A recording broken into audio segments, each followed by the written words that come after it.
wild blog called Waxing and Learning. To the future!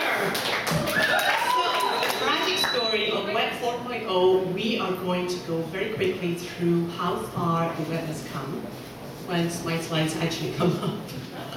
We're going to go through how far the web has come, which is quite elaborate. I'm going to give you some really fun, non-geeky predictions about the future. We'll look to see how some other predictions have turned out, and then talk about what is really exciting about the future and Web 4.0 for me, which is humanity. So before we get to all of that, we've really got to think of, well, what is Web 4.0 and where have we been before this?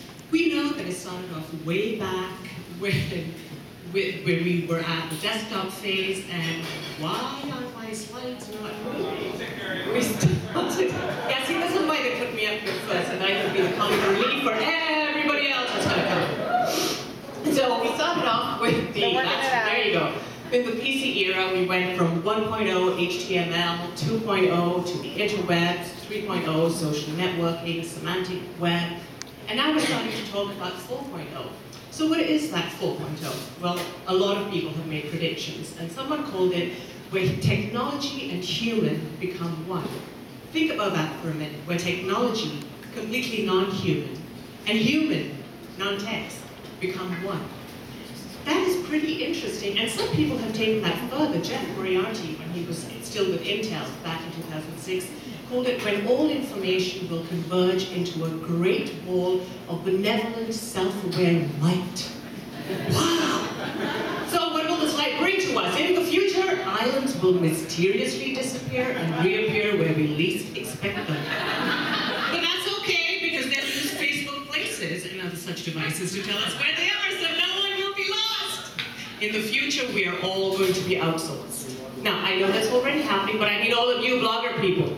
You're going to be outsourced too, so you had better start learning how to speak Hindi. And just being able to say namaste is not good to do. In the future, public relations are going to be ruled by flash mobs. The difference is that now they will be created and enacted by their avatars in Twitter, Facebook, MySpace, Second Life, and anything else that's coming down the road. In the future, we'll watch shows with titles like How I Tweeted Your Mother. But it will not be a lot of fun watching a bunch of Androids and Blackberries getting it on now, will it?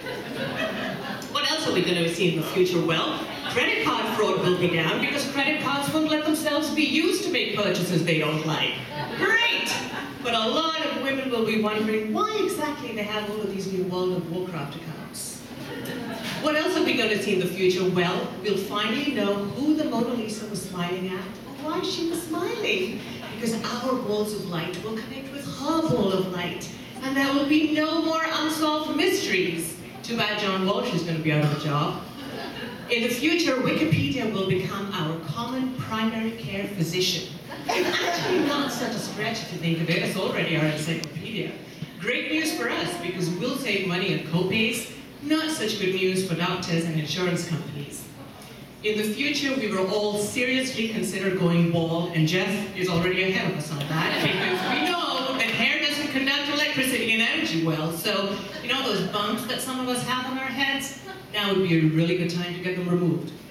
I have to thank Jill Foster over there for pointing me to Ray Kurzweil and The Age of Spiritual Machines, a really fascinating book. And whatever you think about Ray personally, what's interesting about him is his focus on how technology impacts humanity. And that really is the key for me, humanity. Because of that humanity, we don't always know how predictions will turn out. Sure, a baby will always be cute, but how have some other predictions through history turned out?